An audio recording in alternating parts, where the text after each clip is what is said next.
দাম্পত্য জীবনে সঙ্গীর প্রতি বন্ধুত্বপূর্ণ আচরণ থাকা খুবই জরুরি, কারণ এই বন্ধুত্ব ও আন্তরিক বোঝাপড়া থাকলে স্বামী স্ত্রী সহজেই একে অপরের কাছে নিজেকে খুলে দেখাতে পারে। যার কাছে প্রতিটি কথা বলতে হলে হাজার বার ভাবতে হয়, সেই মানুষটির কাছে কেউ কোনো কথা শেয়ার করবে না, মানুষ তার কাছেই কথা জমা রাখে।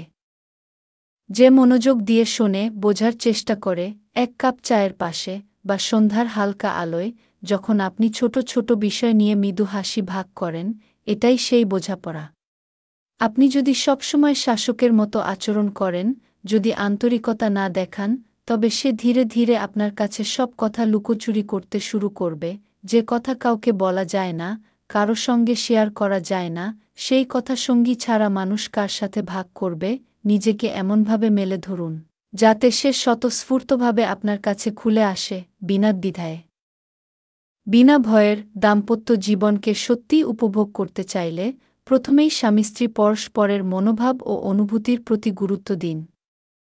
মন খুলে কথা বলুন এবং তাকেও নিজের ভাব প্রকাশের সুযোগ দিন। নিজেদের চাওয়া পাওয়া, পছন্দকে ছোটখাটো হলেও গুরুত্ব দিন। যখন প্রেমের রসায়ন ছোট ছোট মুহূর্তে জমতে শুরু করবে, হালকা হাসি, চায়ের কাপের পাশে খোলা কথোপকথন, একে অপরের ছোট ভুল ক্ষমা করা, সেই সময় দাম্পত্য জীবন সত্যিই সুখময় হয়ে ওঠে। প্রতিটি মুহূর্তে একে অপরকে বোঝার চেষ্টা, সহানুভূতি, ছোট ছোট উপস্থিতি, এগুলোই সম্পর্ককে শক্তিশালী করে। শেষে মনে রাখবেন, যেখানে বন্ধুত্ব, বিশ্বাস এবং আন্তরিকতা আছে, সেখানে দাম্পত্য জীবন পূর্ণতা পায়। এই পূর্ণতাই পাঠক বা স্বামী স্ত্রী দুজনকেই শান্তি ও আনন্দের অনুভূতি দেয়।